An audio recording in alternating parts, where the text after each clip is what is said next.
Good evening, my horror friends, and welcome. Tonight we have a story written by me, a story which asks the question, how long can the truth really stay buried? If you like what you hear tonight, please do not forget to like, comment, and subscribe, as it really does help the channel. And if you fancy hearing some more of the same, head on over to my channel where you will find more twisted and sublime creepypastas, along with some true, downright chilling horror stories. While scrolling, don't forget to click that bell icon to ensure that you never miss a future video. Which reminds me, do you have a scary story that you would like featured on the channel? If so, please reach out to Awritestruggle@gmail.com to hear your story featured. So now that's all out the way, I present to you Repression, written by Ray Beaman. I hope that you enjoy the story.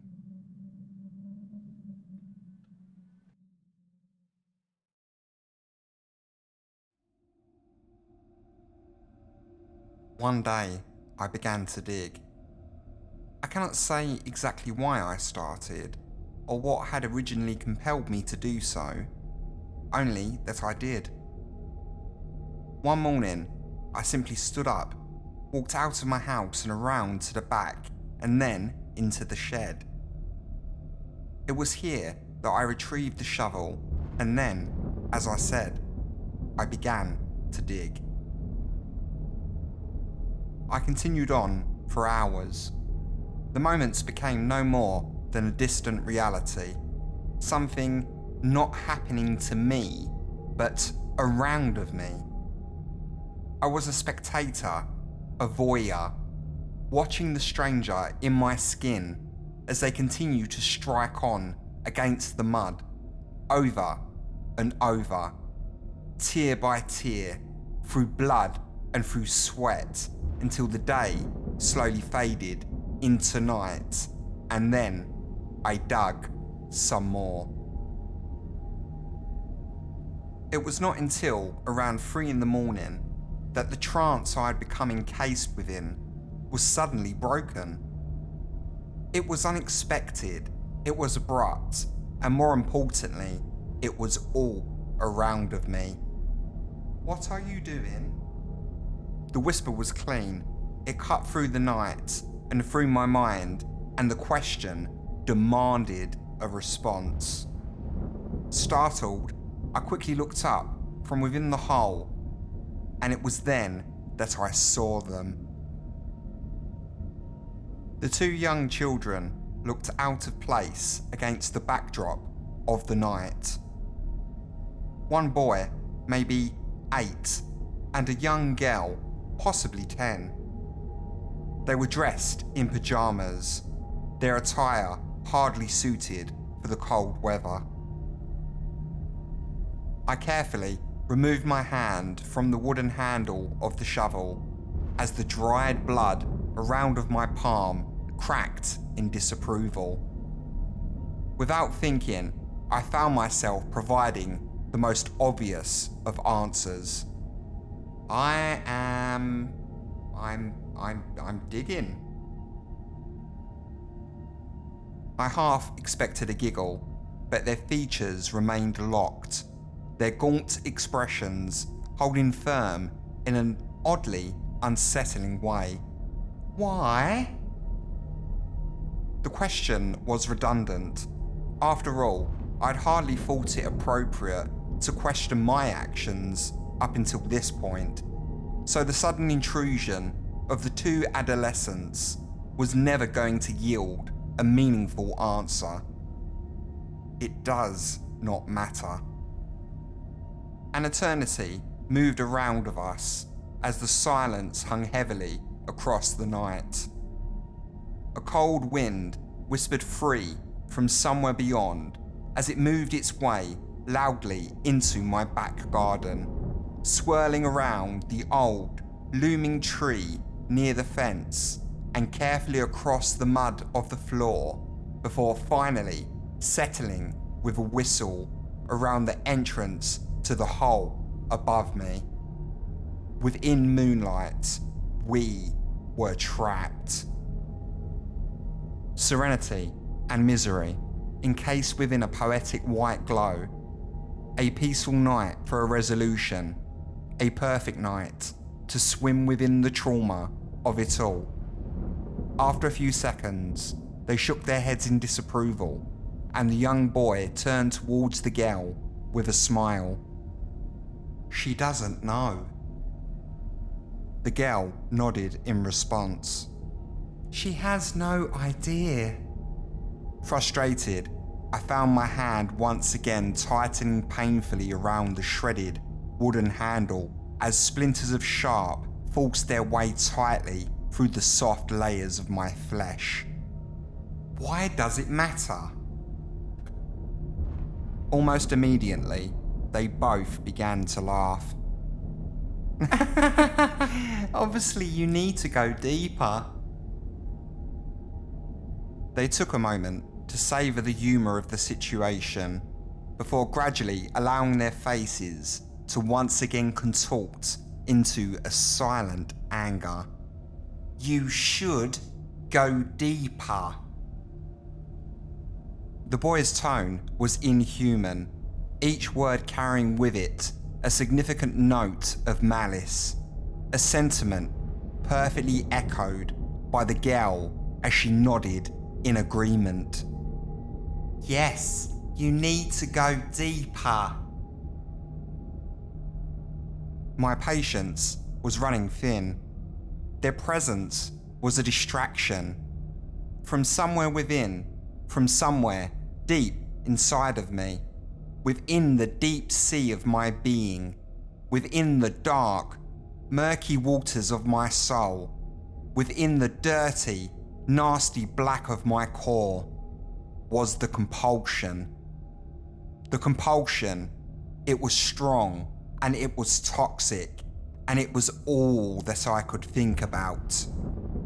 It washed acidic against my skin, burning my reason within its corrosive wake as it coursed painfully throughout my vessel, reducing my logic to nothing more than ash. It fizzled, it burned, and it ached for action. Dig. Almost as if sensing the unyielding desire as it filled the whole around of me, they both once again smiled, their amusement beaming bright against the magnificent moonlight above. You'll never find it. Again, their words were nothing short of demonic, a concerto of evil perfectly conveyed as the young boy nodded in agreement. It's far too deep. And then, without another word, they turned and disappeared from sight, leaving me with an emptiness of my own creation. It did not matter, however, as all that I needed was within the conviction inside of me, within the strong sense of purpose which moved its way perfectly throughout my structure, down from within my mind and carefully throughout my arm as I once again raised the shovel in preparation of my task. Dig. And so I dug. Blood, pain, life and fault, bone, flesh, misery and torment. The repression of the past becoming the present as each scoop of mud cleared the way to yet another. One became two, and two became too many, and before long I found myself pausing within the moonlight of yet another night. The hole had become deeper, far too deep. My bones strained and cracked as I forced my digits free from around the decimated handle. I could not get out now, not even if I had wanted to. Somehow, through my will and exertion alone, I had somehow managed to dig myself at least 2 to 3 meters into the ground. Above me, a gentle wash of moonlight once again tried its way into the hole. However, the light above seemed so much further now. Darkness seeped terribly down into the space around of me, infecting the filthy, wet dirt with a thick veil of foreboding, which ensnared me within the claustrophobic tomb I had been constructing. And it was then, almost in an instant, the question finally came. What am I doing? It did not have time to grow, however, as the peace of the night was abruptly broken by the voice of the man above. I can see that we are making good progress. We've managed to get quite deep now, haven't we? However, I would be amiss if I did not point out that we still have a lot more work to do, clearly. By now, however, it's obvious that it's buried somewhere down there. It's down there with you. We must keep going. The only way that I can help you is if you help me. You have to keep digging. Immediately, I looked up, straining to focus my eyes on the silhouette looking down from above of me. I could just about make out his ragged beard, an unkempt mess of grey wisping in a tight, strained curl against his long, defined chin. It moved in emotion as his words carried in an echo. Just look at all of the progress that you have made. Almost on instinct, I looked around the tight hole which had grown to envelop me. This was not progress. I was stuck. I was trapped. I had done this to myself, and after all of this, after everything that I had done, there would be no escape. I could not climb from this grave. I could not claw my way out. I would choke on the dirt. Even if I tried, my nails would crack, my fingers would bore themselves dry, all the way down to their hilt, and my life would still be here, regardless, down here within the dirty recesses of this never-ending pit, no matter the outcome. Even if I somehow managed to rip myself free from this emptiness, even if I somehow managed to taste the light once again, I would still never truly be free. This hole was my forever, and I knew that despite the curling protests of his beard, this was anything but the progress he so proudly exuded. Liar. The word bounced against the self-imposed walls as it travelled upwards before eventually greeting his unwavering resolve. Silly girl. They will keep coming, you know. If we do not go further, if we do not go deeper, they will never leave you be. They will follow you, they will haunt you, and they will take you with them into their forever. Do you truly crave that infinite darkness? Please, as enticing as it may be to bury one's head in the sand, you will only ever end with a mouthful of dirt. Surely you must see, and please, do excuse my choice of words here, surely you must see the lunacy in ignoring one's inertia. Now come on, be a good girl and carry on, will you? Pick up the shovel. We have work to do, after all.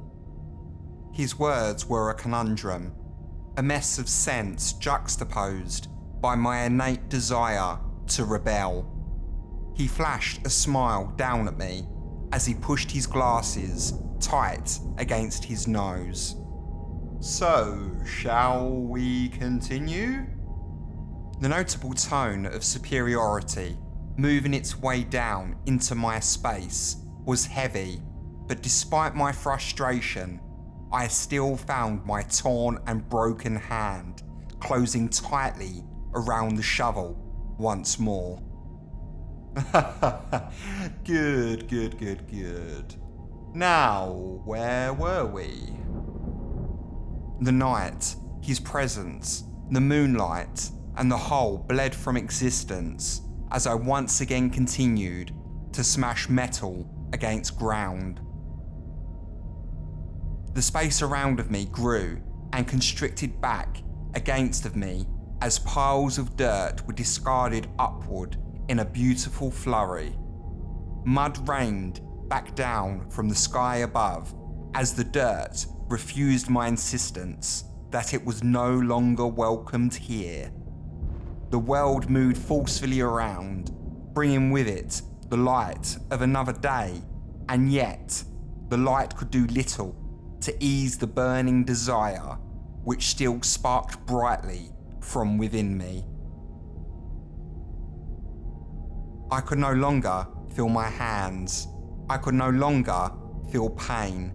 I could no longer feel anything, but yet I still continued to dig. Time moved, and before long, the specks of mud which had once blessed my cheeks were replaced by the first cold lashes of a storm. The rain was heavy. The sky opened in almost an instant, and before long, strong streams of rain gushed downward into the hole, quickly filling up the space around of me, until, before I knew it, I was stood knee-deep within a filthy, tainted water. My lips trembled and my mind ached, but despite the introduction of the cold, I still continued to dig. With each smash and with each fresh scoop, my mind screamed. They can never change the past. Dig. They can never set me free. Dig. I am what I am. Dig. They never want to see what I have buried down here. Even without looking up, I knew that they were there. I could feel them. I paused for a moment, removing my destroyed palm from the shovel, leaving with it the skin which used to be attached to my hand. I placed it down, submerged into the dank waters below, before slowly I looked up to face them for the final time. They were different. They were not the same. Where once stood the representation of normal children, something entirely different now waited within their wake. The two spectres peered down into the gaping blackness, down at me, down with their bright and bloodshot red eyes.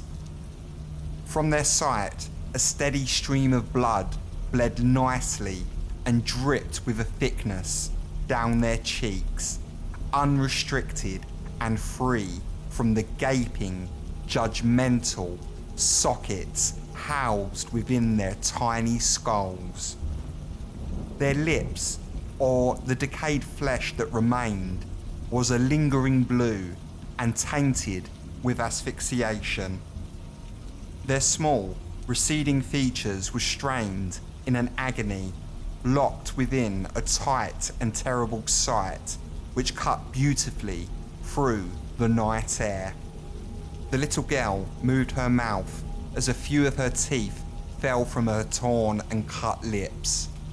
I am starting to think that you are not looking for what you are supposed to be looking for. The young boy turned to nod in agreement, but the shattered bones within his neck resisted his approval with a startling cracking sound, a grinding, nasty noise that played heavily upon the night. I am starting to think that we meant nothing. I chuckled slightly at the comment as I plunged what remained of my hand down into the water below of me. Oh, on the contrary, you were everything. Almost on the first try, my hand made contact with the handle below me. If I were to be completely honest, you motivated me. I could tell that this was not the answer that they were looking for. I could feel it. Even though I could not make out their expressions or the movement of their eyes, shielded by the growing red hue pouring mercilessly from their faces, I just knew. They had expected something different. He had too, but they were not in control of me. They never would be. As I pulled the shovel up from its watery grave and prepared to continue my onslaught, I knew that they would never be satisfied. After all, I was me, and I would always be me. Almost in unison, they spoke. Did we mean nothing to you? The tone was sharp, the tone was terrible, but the tone was telling. They wanted an admission of guilt, some remorse, or maybe an apology. They wanted something, anything, but they demanded a little too much. All that remained was this hole, and within the muck and the filth, only monsters persisted. Another laugh escaped my lips as I once again struck at the dirt.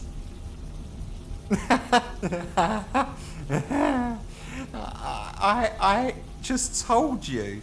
You were my motivation. You showed me the way, and for that I will be forever grateful. Even if I can only remember your little faces as nothing but the mess that they are now. As soon as the words had left my lips, I felt them crook their necks upwards. I felt their movement. I felt the remnants of their mouths fall agape, and I barely felt anything as they let loose with a trained and tight scream that shattered the night. It pierced and it punctured, but it could not permeate the layers of me. After all, I was far too deep, and nothing but fire could exist within the depths. Without further protest, I felt them move back and disappear within the storm, away from my hole and away from my path. That's right, I whispered as I continued my tirade. Go back to the dirt which you came from. I was almost there. I could feel it. As each strike made contact, as each remaining pile moved upward and out into the turmoil above me, as each drop of rain kissed my features and refreshed my resolve, I just knew that I was almost there and that the charade was almost over. I will find it. The clink of metal against metal caused my heart to flutter. Finally. Before I could react, he was already there, calling down from above of me. Even though I could no longer see the world above, I could still hear his calls of reassurance, falling so perfectly into my world. That's it. Well done.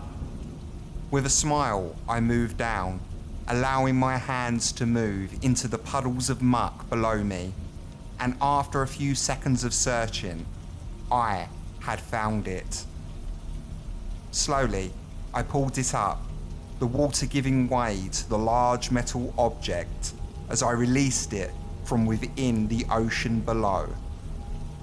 Carefully, amongst the moonlight, I brought it up, and finally, after so much digging, after so much searching, of looking and waiting, after so much blood, after so much sweat and so much tears, I finally gazed into the archaic mirror and upon my own reflection. A smile grew across my lips as the hidden truth grew from within me. 1.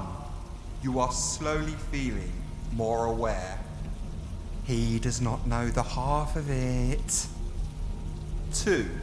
You begin to feel your mind returning to you. Never have truer words been spoken. 3. You are starting to feel as if you can open your eyes. They are already open. 4. You can start to move your limbs. Now that I can do. And 5. You are now back within the room. Yes, I am finally back. So, did you remember?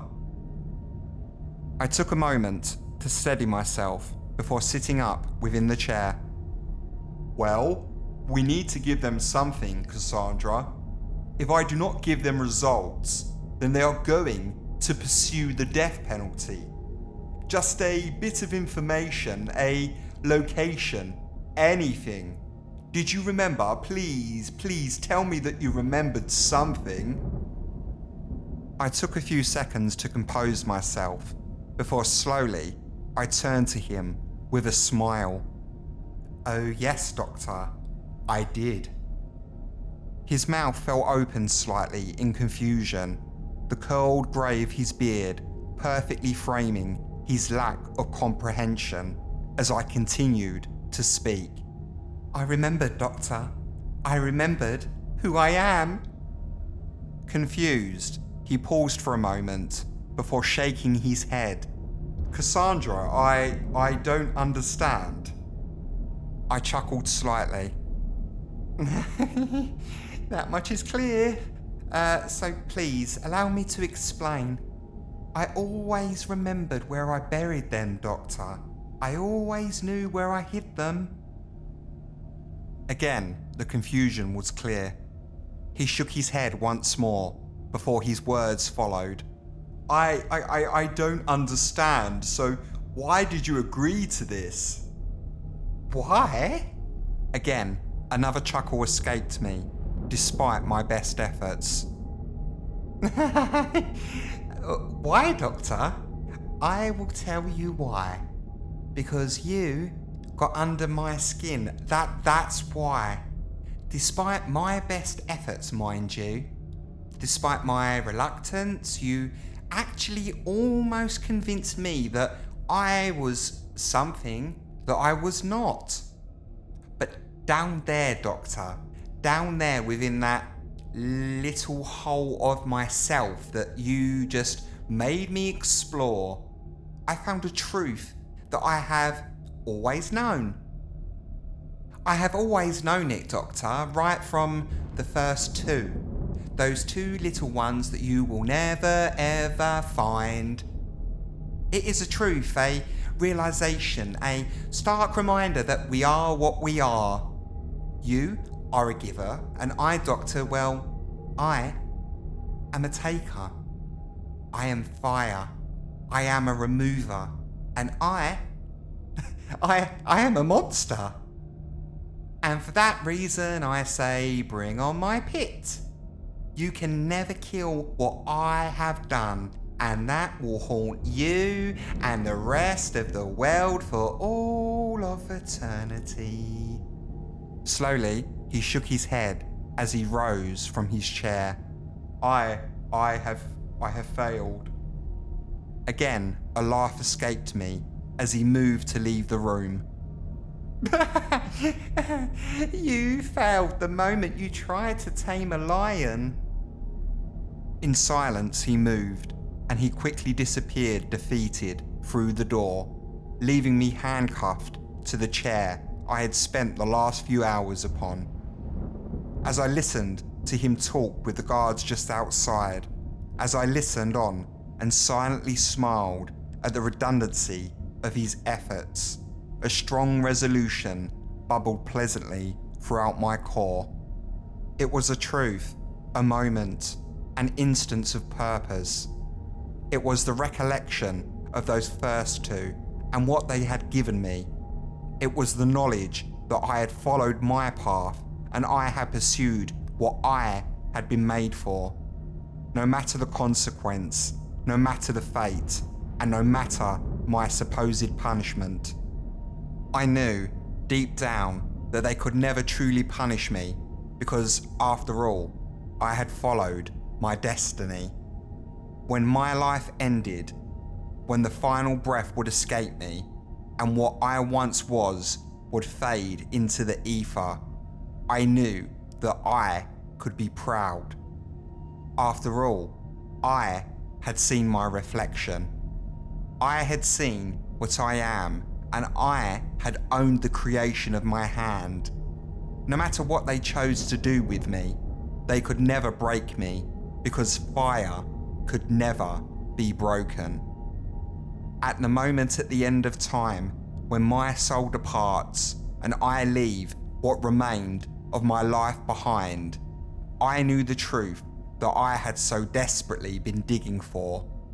I was a monster, and despite what every happy ending may tell you, well, I am a monster, and a monster never dies.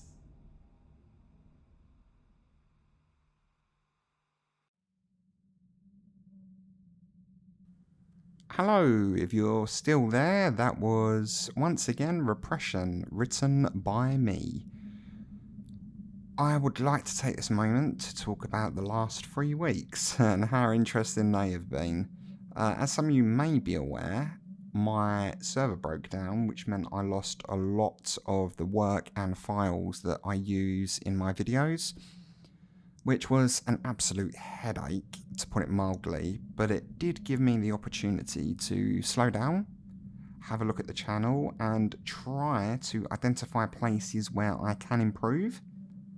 Hopefully, you may have seen some improvements throughout the video in regards to video quality, in regards to audio, and maybe even thumbnails. But I've tried to overhaul the whole thing, and fingers crossed it looks, hopefully, like a better product. Fingers crossed. But if you did like what you hear tonight, please don't forget to like, comment, and subscribe, as that really does help with getting the channel out there and hopefully growing. But I would also like to take one moment just to talk to those who are subscribed to me. Thank you so much for all of your support. It's your support that keeps me going. It's your support that kept me going over those 3 weeks when I was pretty much putting everything back together. But yeah, thank you so much from the bottom of my heart, and I look forward to seeing what we can all achieve in the very near future. Thank you once again to everyone that listened, and have a great night.